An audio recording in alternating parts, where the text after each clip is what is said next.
Today I'm here at one of my favorite retro video game stores, Galaxy of Games, to meet with the owner himself and ask him what makes this one of the #1 gaming spots in all of Utah. I'm going to tour the entire store with Geoff and ask him questions all about Pokemon cards, video games, and everything in between to understand just how successful this store really is. Oh, and in addition to all of that, I have a huge stack of PlayStation 2 games that I'm going to try and trade in today to get an absolute grail for my GameCube collection. Let's hop inside and let me show you why this is one of my favorite spots to buy retro video games.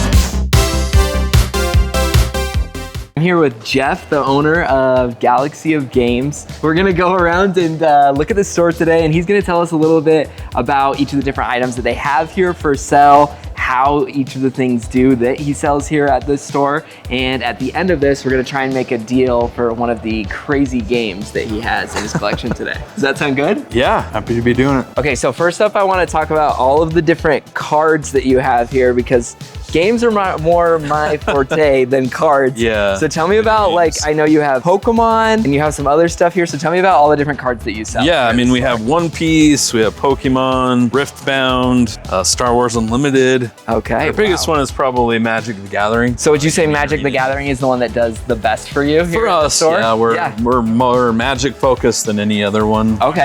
Magic, then Pokemon, then One Piece are probably our top 3. Yeah, I gotta ask you about Pokemon because everywhere I go, there's never Pokemon. So what's that like selling Pokemon? Are you constantly trying to get more stock, or what is that look like? It's a challenge to keep cards in stock. We buy from the public, we buy from our distributors. I'm always looking online for ways to bring in more stuff. So it's definitely a challenge. Is it mostly from cards that you guys do well? Is it video games? What do you do better on? You know, it's a mixture of the two. I don't know if I have an exact percentage of which way it goes, but definitely the collectible card games is a bigger seller too. Yeah. All you need to play is a brain, a deck, and a friend. Okay, they are currently tallying up a ton of PlayStation 2 games that I picked up recently in a deal. These games would go for a lot of money individually, but I just don't have the time to sell all of them like that. And so instead, Parker and I came up with the idea of trading them all in here. We'd probably get more money for them, and then getting some stuff off of our GameCube list. There is an absolute grail in the case that I want to show to you guys that is a top 10 most expensive GameCube item that I need in my collection. And of course, if that doesn't work out, maybe we pick up a few of the lower tier games. I think I saw Mario Party 6 last time I was here, and even Animal Crossing, so those are a few I would potentially pick up. Okay, so we're over here now by some of the high dollar games. Obviously this is a spot that I like to spend a lot of time at, over here at the GameCube section. It's a dangerous place for me to spend any time too, because I'm always wanting to pull stuff out and take it home. Take it for yourself. Yeah. Do you ever take stuff? Like if something comes in that I need for my personal collection, I'll sometimes take something, but I'll try to bring something in return. So I try to trade, you know, equally. Do you have something big that you collect? Is it kind of a little bit of everything? Is it more PlayStation? Personally, I've been trying to collect the full run of Super Nintendo. Oh wow, cartridges. Full set? Yeah, so like there's over 700 titles. Yeah, how close are you? North American release. I just crossed the 500 mark. Oh my goodness, wow. So maybe this is a good chance too to talk about what kind of inspired you that you wanted to have your own game store? Did you sell on the side before this and then you got to a place where you have this location, or how did all that come about? Went through high school, always loved gaming, video games, and collectible card games are both passions of mine. Wanted to open a store for years.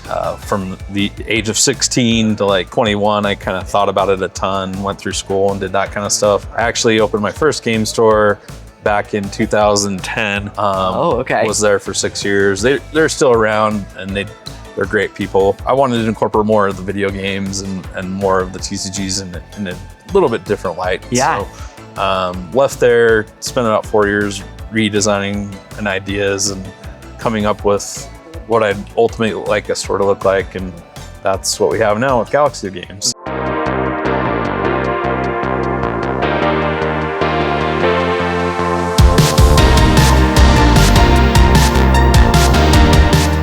Okay, as you guys know, my bread and butter is GameCube games, so I'm checking out the low tier stuff, seeing what Geoff has in today, seeing if there's anything on my list. Oh, Madagascar.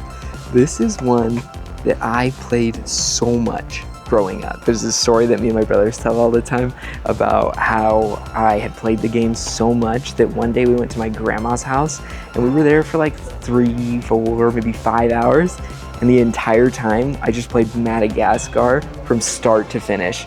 And we always joke about that I walked out of the room and my eyes were like bloodshot from just playing Madagascar. This is on my list. Only, I don't know, there's 2 stickers here. One say $12.99, one says $10. We'll see what they came up with. But of course, I'm going after that absolute grail in the case. Hey guys, what's up? It's Editing Jace here. If you're enjoying this video at all, please go ahead and subscribe. I'm trying to hit 1,000 subscribers at some point, and I know Geoff would appreciate a subscriber as well. Thanks. So you got to tell me about some of this stuff here in the glass case. These are cases that have some of our higher end stuff, like got a Zelda inbox, a lot of cool box games, complete in box stuff. So a lot of people come and spend a lot of time just looking at our handhelds and everything in that case. So definitely one you want to come check out. I mean, there's a lot of cool stuff in here. So.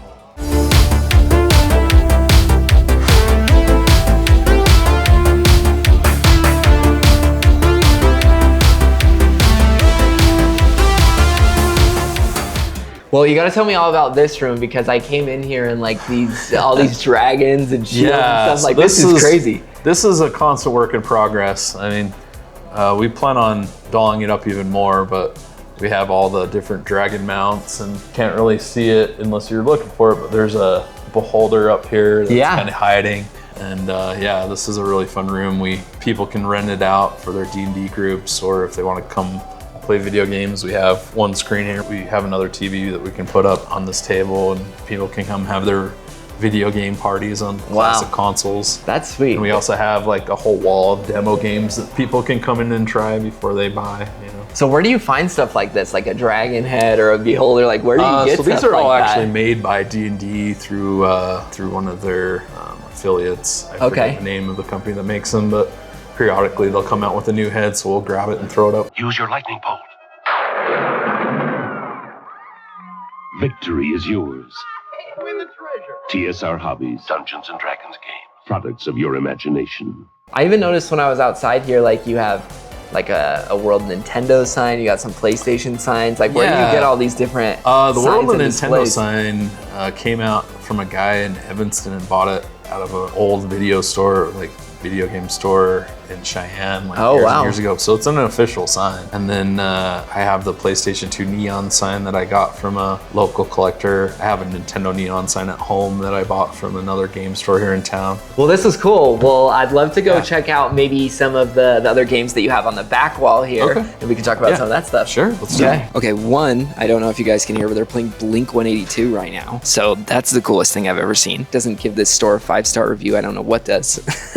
Yeah, my girlfriend takes me home when I'm too drunk to drive. But I'm always super interested in all of this Sega stuff. Like Sega is not even a company I knew made consoles when I was growing up. Like I knew about Sonic, but that's about it. And so like I'm always super interested in Genesis, Sega Saturn, Dreamcast. Like I'm just so curious how that stuff does. It's just some of the consoles I know nothing about and have never resold because I just don't know enough about the market to know if that's stuff that people are really into. So I definitely want to chat with Geoff and see how does Genesis do? How does Sega do versus Nintendo versus PlayStation versus Xbox? I'm so curious to know. They have an entire wall of Xbox 360 over here and PlayStation 2. I have to imagine that stuff does well, but we'll see what Geoff says. So now we can talk about some of these games that you have here, and I'm curious. Oh yeah. Like I said, I'm GameCube's my jam, so I'm always over here. But you got to tell me what like does the best for you game wise. Is it GameCube? Is it PlayStation? Is it?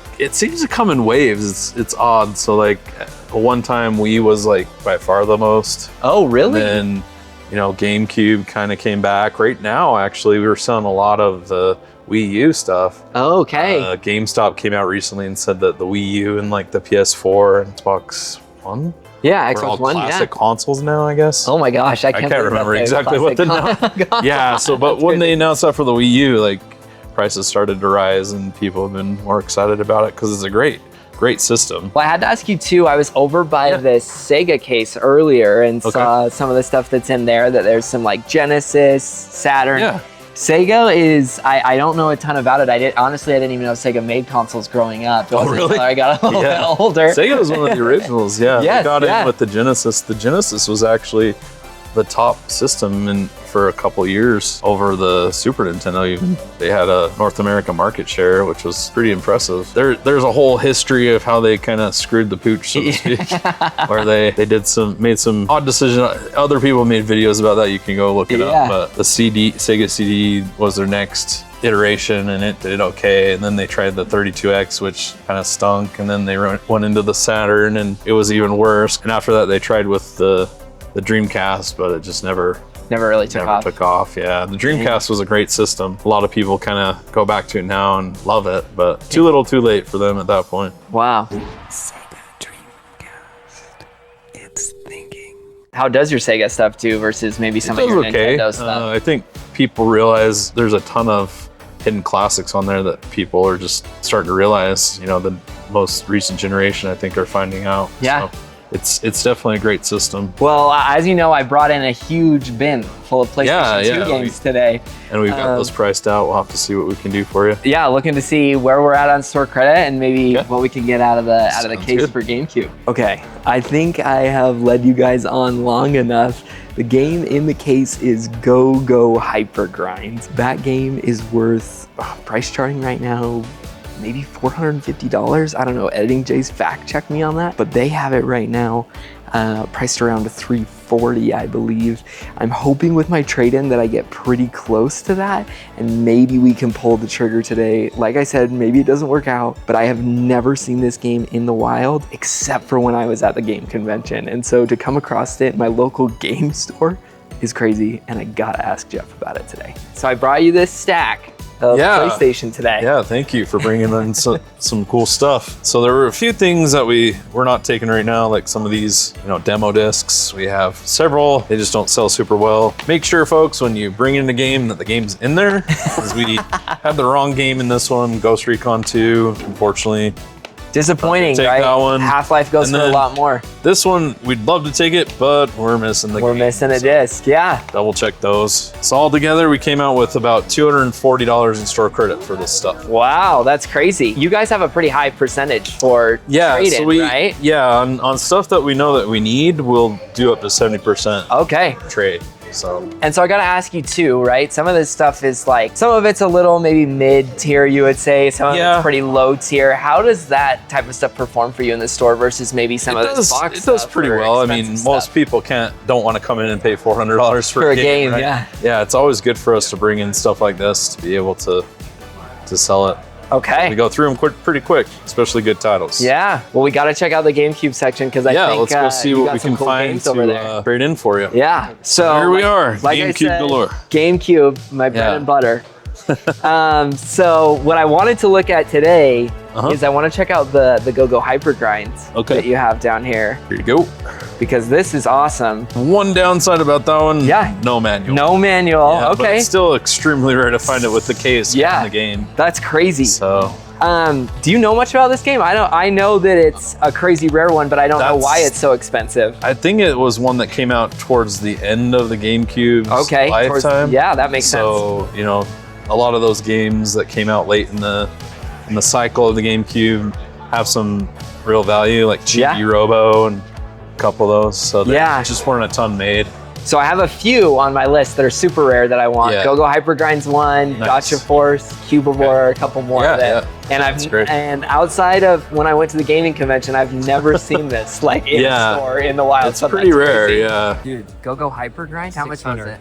Wow. These are way overpriced. That one was one that I was eyeballing myself because I don't have one for my personal collection. But do you remember how you got this in the store or where it came from? The guy brought it in. He knew it was worth money and did it in with a stack of some other rare games for one piece. Wow. Yeah. So maybe a couple others that maybe I just want to look at. Yeah, sure. Think about the F-Zero, GX over there, and then the Animal Crossing. Sweet. So you got Animal Crossing, you have F-Zero. Yeah. I have to say, of all the game stores I go to, you guys always have like the best selection of games. We try. I'm always out there scouring for titles. Well, I'll say with this one, what you don't see every day is you have the memory card. That is why it's a little higher priced. Yeah, 'Cause it that's has crazy. You don't find that very often. Well, I gotta tell you, this is a big deal for me. Yeah. The Go-Go Hyper Grind. So Yeah. I think I do want to do this today Nice. with I'm the excited store for credit. you. That's awesome. That would be awesome. So we're gonna throw these ones back. Yeah, I think we'll Okay. throw those ones back. All right, sounds good. Well, here we have it. Go-Go Hypergrind with the store credit we got you. We're looking at a difference of 117. Okay, Tax. 117 with the tax. Yes, sir. This is crazy. Yeah, for me. I'm somewhat jealous. I still need a copy. Someday I'll get mine. There you go, sir. Well, I appreciate it. Well, thank you so much today for Absolutely. everything. Yeah, thank It was you for nice to coming walk in. around the store with you. Yeah, and it's a pleasure to share this passion. So yeah, it's I love always it. fun to do that. Thank you. We actually did it. We came away with Go-Go Hyper Grind. This is absolutely one of the craziest games in my collection. No, scratch that. This is the craziest game now in my collection. The most expensive GameCube game. It is a absolute grail. Huge shout out to Geoff. I just really appreciate him allowing me to come in, film in the store, do an interview with him, and share this passion for video games that both him and I have. This is actually the really cool start of a collaboration between myself and Galaxy of Games. I'm going to be doing some editing for them on their channel, and honestly, this is just really exciting because it can lead to a lot more opportunities between myself and Geoff to do more videos and just create content that I could never do by myself. So please, if you haven't already, go and show some support. Subscribe down below to both mine and Geoff's channels. There is so much more video game reselling and collection content coming your way. But until then, I will catch you guys in the next one.